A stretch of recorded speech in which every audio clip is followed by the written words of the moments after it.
Sekarang kan bahasa Konjo diidentifikasi oleh berbagai peneliti, lembaga-lembaga bahwa ini adalah salah satu bahasa yang terancam punah. Iya betul. Ya. Jadi kata terancam punah itu tentu dia lihat dari semakin berkurangnya penuturnya. Kedua karena memang tidak ada pembelajarannya secara resmi. Jadi wajar kalau itu dianggap terancam punah. Artinya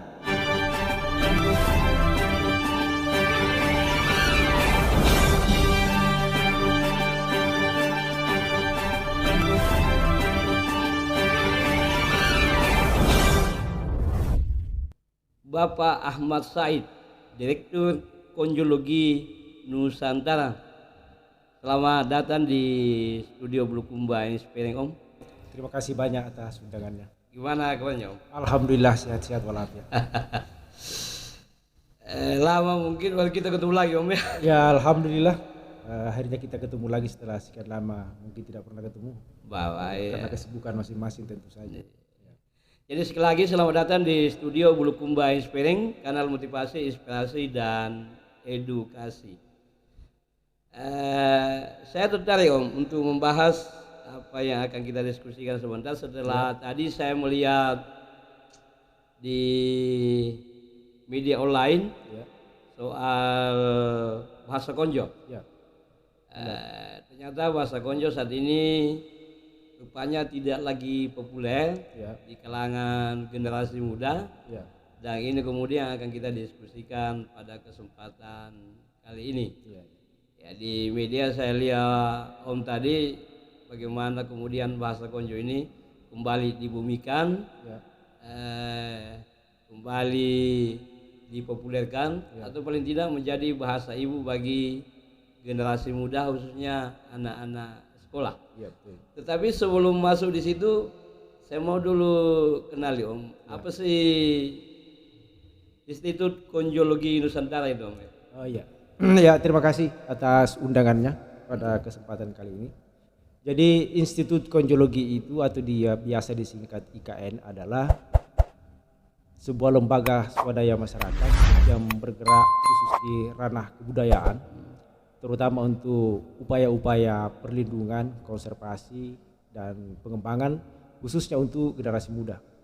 Jadi kadang-kadang teman-teman juga menganggap bahwa IKN ini kok sama dengan IKN di tingkat nasional yang menjadi ibu kota Nusantara itu. Jadi kami mengatakan bahwa itu hanya sesuatu yang kebetulan saja, dan itu baik bahwa ada IKN di Bulukumba, ada IKN di sana juga seperti itu. Kira-kira begitu.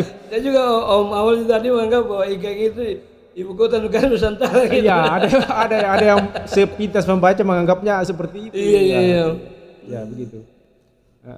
Jadi diharapkan bahwa IKN ini menjadi wadah berhimpun bagi kaum intelektual, para peminat kebudayaan di Kabupaten Bulukumba ini, untuk kita bersama-sama bagaimana apa yang menjadi identitas kita sebagai orang Bulukumba itu bisa terlestari, bahkan pada tingkatan-tingkatan tertentu bisa dimunculkan pada area yang lebih luas seperti itu di tingkat nasional.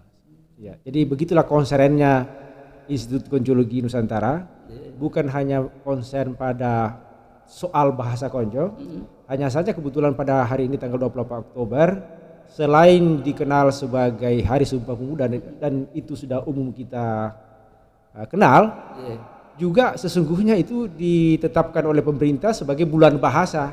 Nah, Angel ini yang kami angkat dari aspek kebahasaannya pada peristiwa bersejarah itu, bahwa kalau pada tanggal 28 Oktober 1928, di mana pada waktu itu bangsa kita mengikrarkan diri untuk bersatu. Nah, salah satunya itu adalah menyatakan bahwa kita berbahasa satu, bahasa Indonesia. Nah, pertanyaannya kenapa begitu di masa itu? Ya karena pada waktu itu kita belum punya satu perekat yang namanya negara dan bangsa Indonesia, dan belum juga punya perekat yang namanya bahasa persatuan. Walaupun pada saat itu bahasa Melayu sudah menjadi lingua franca di Nusantara ini. Jadi kalau pada saat itu perbedaannya lebih menonjol, maka kita perlu persatuan. Nah, sekarang setelah kurang lebih 90 tahun lebih bahasa Melayu ditetapkan sebagai bahasa nasional dengan nama bahasa Indonesia, bahasa Indonesia ini alhamdulillah sudah sangat berhasil menjadi bahasa nasional. Bahkan sampai ke kampung-kampung.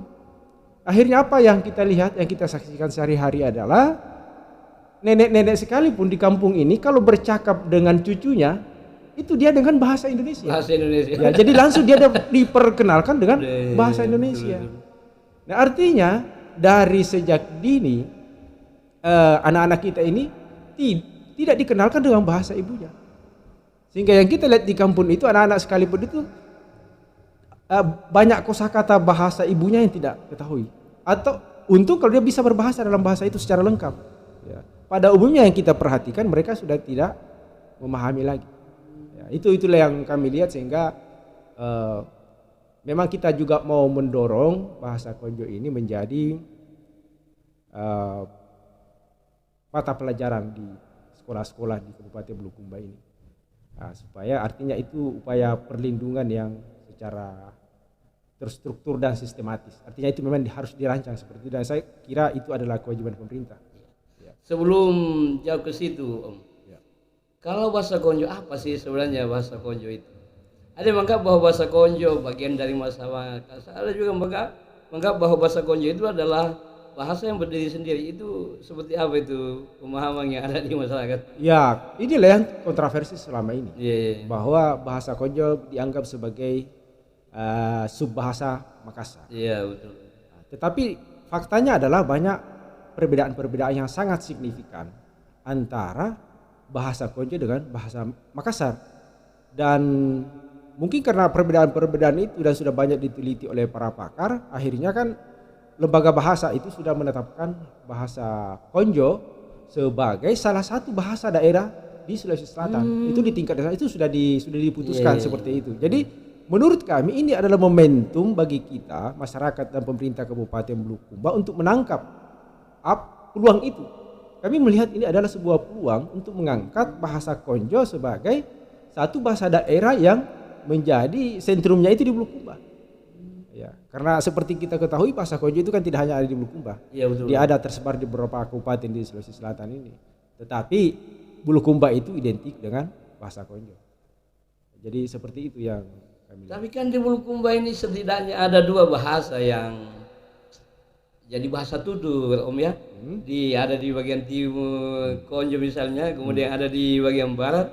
Nah, kenapa mesti Konjo yang dimunculkan? Sementara kan di satu sisi ada bahasa Bugis misalnya seperti itu. Ya, kalau bahasa Bugis sudah tidak perlu diperbincangkan lagi karena itu memang sudah diajarkan sebagai salah satu bahasa daerah di Sulawesi Selatan itu di daerah-daerah yang berbahasa Bugis. Demikian pula Makassar. Ya. Artinya memang Konjo ini spesifik dan khas Bulukumba. Oh, begitu.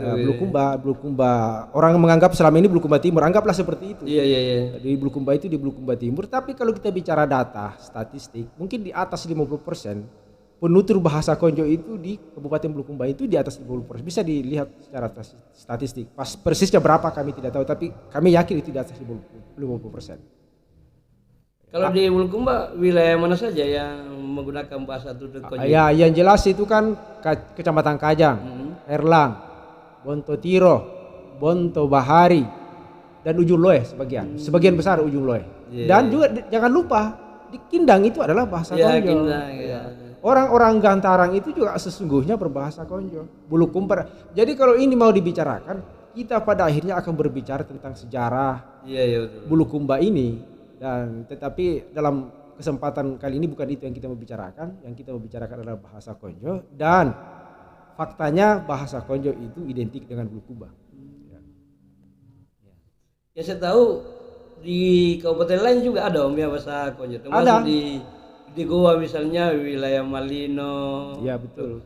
Di Sijaya ada juga. Ya. Bahkan tapi Konjo lebih identik dengan Bulukumba Om. Itu lebih identik dengan Bulukumba. Kenapa? Oleh karena kita meyakini ini bahwa pusat kebudayaan Konjo itu ada di Kajang, ada di Tanah Toa itu sebagai pusat kebudayaan. Jadi dengan sendirinya ya dia identik dengan Bulukumba. Walaupun ada perbedaan-perbedaan variatif itu antar berbagai tempat yang berbahasa Konjo dan itu juga salah satu yang menarik.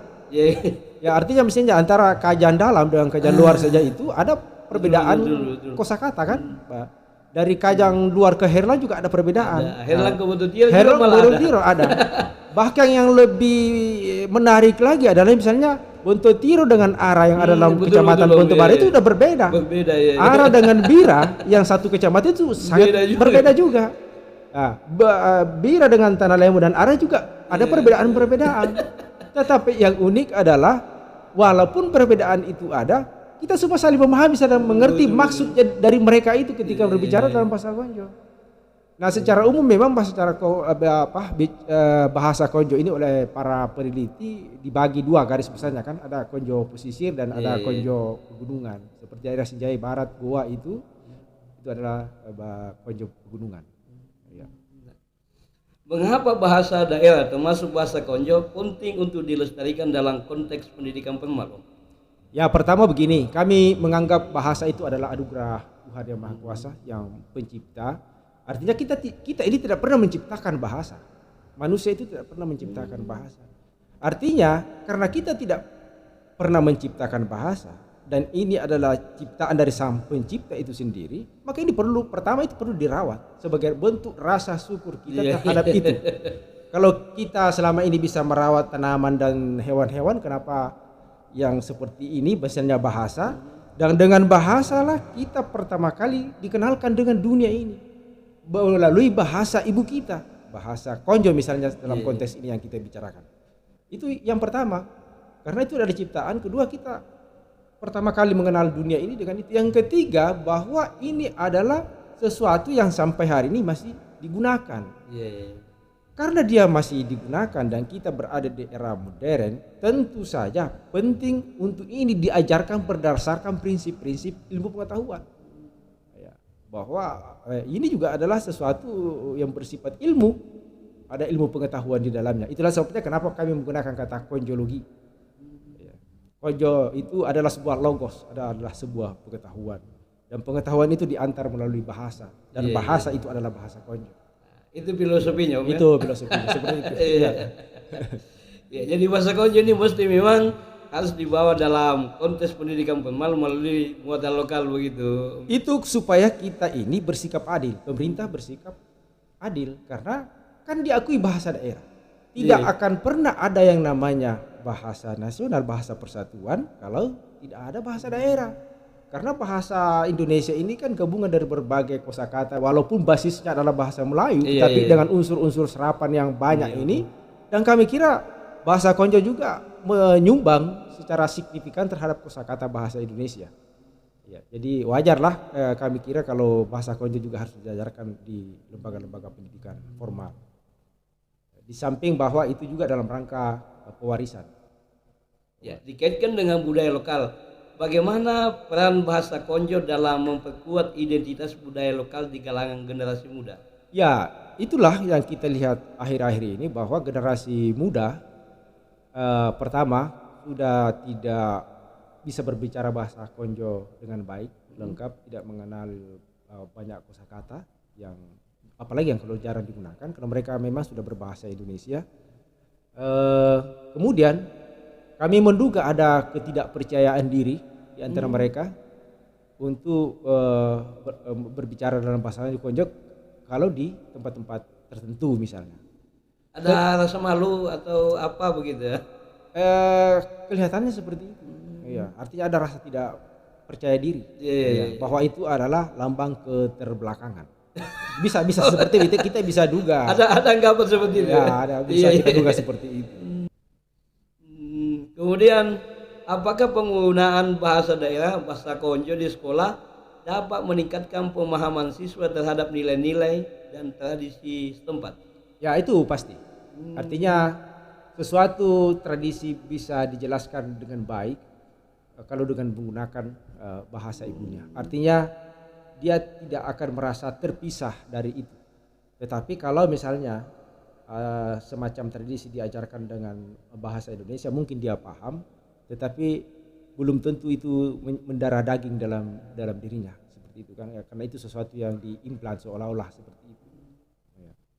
Kira-kira apa dampak dari tidak adanya materi atau bahasa daerah di sekolah terhadap keberlanjutan bahasa ibu ini, bahasa Konjo ini? Sekarang kan bahasa Konjo diidentifikasi oleh berbagai peneliti, lembaga-lembaga bahwa ini adalah salah satu bahasa yang terancam punah. Iya betul. Ya. Jadi kata terancam punah itu tentu dia lihat dari semakin berkurangnya penuturnya.